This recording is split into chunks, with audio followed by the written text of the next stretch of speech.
It's Aisha Marie 11. Give us Bible, give us Bible, give us peace, spread the word.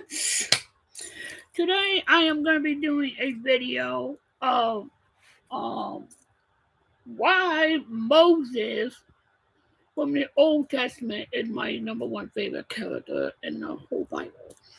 I have many other characters that are my favorite. Yes, I do. But I don't know if you're gonna hear me. Let me just move my computer closer so yeah. Oh no, towards the light so you can actually see my lips. And people are trying to lip read here. All right. I don't know if you can see me, hear me, whatever. I wanted to say my favorite character of the Old Testament is Moses, and I have many, many, many reasons why Moses is my number one favorite. He is the very first biblical character that I had dreamed about as a child. Very first biblical character ever. And I've seen so many movies of Moses. I reenacted Moses several times, actually numerous times. I can't keep up anymore. Then he's the first biblical character that I reenacted, watched, reenacted over and over and over and over back and forth. And as I gotten older, more things added on. But the one thing that took me the longest to get past the what was it, not Dead Sea, the Red Sea. That part of the dream that took me a long time to realize it's not a nightmare, it's a vision. That's one of the reasons why. And I always loved the book of Exodus and Leviticus and Deuteronomy. It's one of my top three favorite books in the Bible in the Old Testament. Even before I knew the whole truth behind it and all that, those were like my top three favorite books.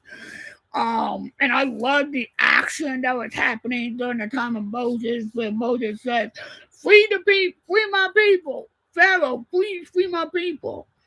And as years progressed, I also learned that Moses had a disability. And I thought that's pretty cool.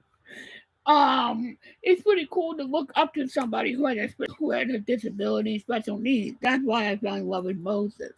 Even more as I got older. I just recently found out, probably not even a year. And I also learned that his disability is a speech impediment. And I also learned that this part I knew a long time before this. He's adopted.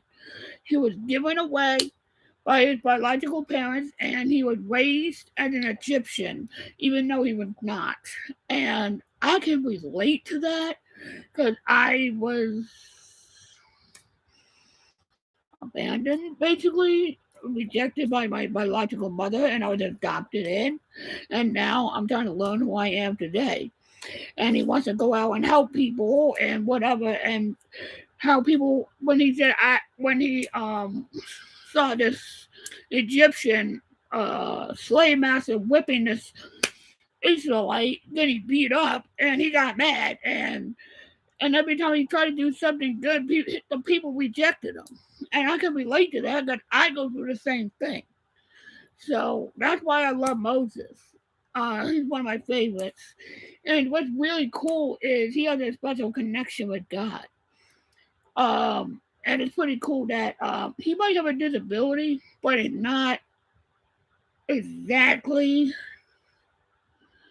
You can see it, and there's a verse in the Bible where if I actually find one, I don't know. Rabbit, sorry. Yeah, I think it's Exodus where he says something about. Hold on, just bear with me here.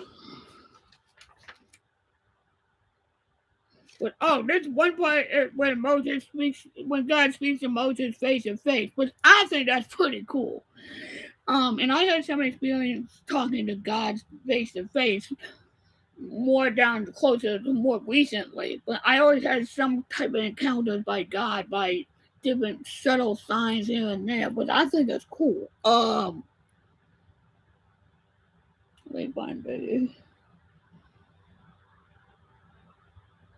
So, like when Moses starts speaking to God for the first time, like, well, this is when he was around the people.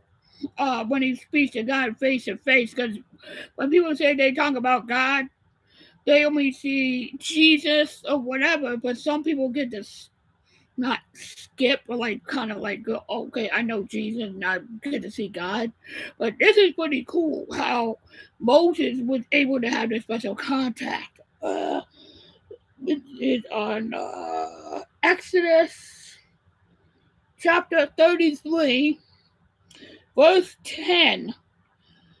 And all the people who saw the cloudy pillar stand at the tabernacle door, and all the people rose up and worshiped every man on his tent door. So basically, they had special contact with God, and I think it's pretty cool. There was another verse.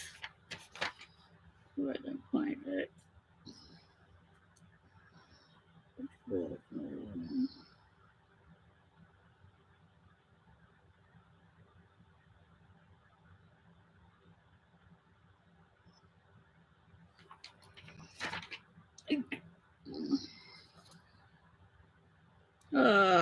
Hold on. This is about the tabernacle.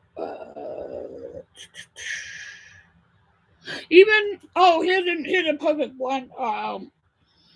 When Moses started helping his people, where the people begged him for help or whatever, but they treated him like crap. I can relate to that when the people were in the desert for 40 years, they were starving, hungry, whatever, and God provides manna, but they treat Moses like crap, and they don't even thank Moses. They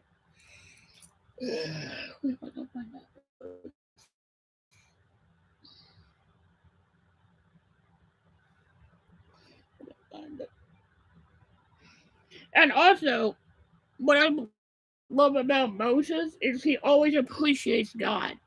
He always appreciates Yahweh, the I am that I am, which I think is one of the most beautiful things out there.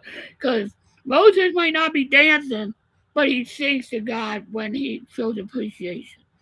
Like for me, I write poetry, and that's why I fell in love with Moses because he's not an artist, you can say, but he sings to God to show his appreciation. I do the same thing, but that's why I fell in love with Moses. And there's a verse in the Bible, I don't know where it is, but when Moses said, I don't speak that well, how can I lead these people? Basically, he knew what his challenges were and never denied them. And God said, was I the one that created your mouth?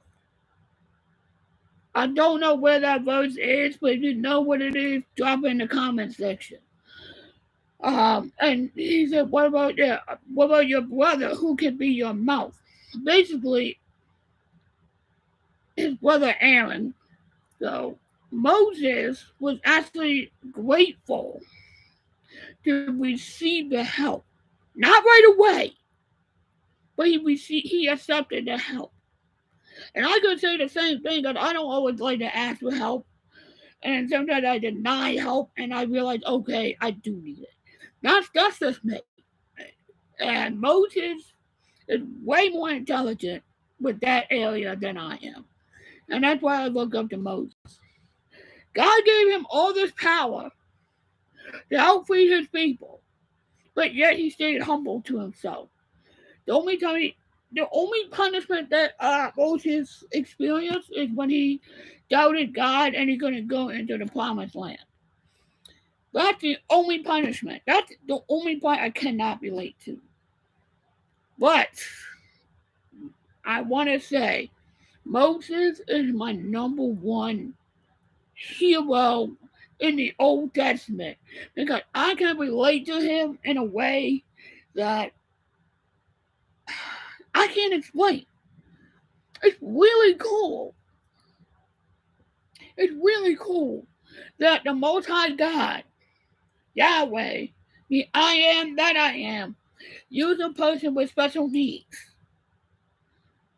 A person with special needs to free thousands, millions of Israelites out of Egypt. An old man with a stuttering problem freeing the Israelites. But I think that's pretty cool. And if it was in today's world, we would never see that. We would never see a person with special needs saying, I can't do that, I'm not doing that. If you think of, you have old Moses in the Old Testament, let's bring it to the more recent times. Helen Keller, perfect one by deaf and blind, Helen Keller. She did not know she was going to become famous. She never knew. And look at her now. She wrote so many books and showing the world that my disability did not stop me from sharing the world with everybody, bringing understanding about disabilities, special needs. This is why we need special needs people, because we are the ones trying to bring the light to this world. And that's why I fell in love with Moses, because he's the first person I've seen in the Bible, in the scriptures, that who had special needs, and to not let his speech impediment stop him from following God's plan. It was not easy, but he always had help. Always had help. That's all I have to say for today. Keep on vibing. Keep on vibing. Success. Peace. Spread the words. Please like and subscribe. Share the video. Spread the word out. Bring awareness to special needs people. Keep on vibing. Keep on vibing. Success. Peace. Spread the word.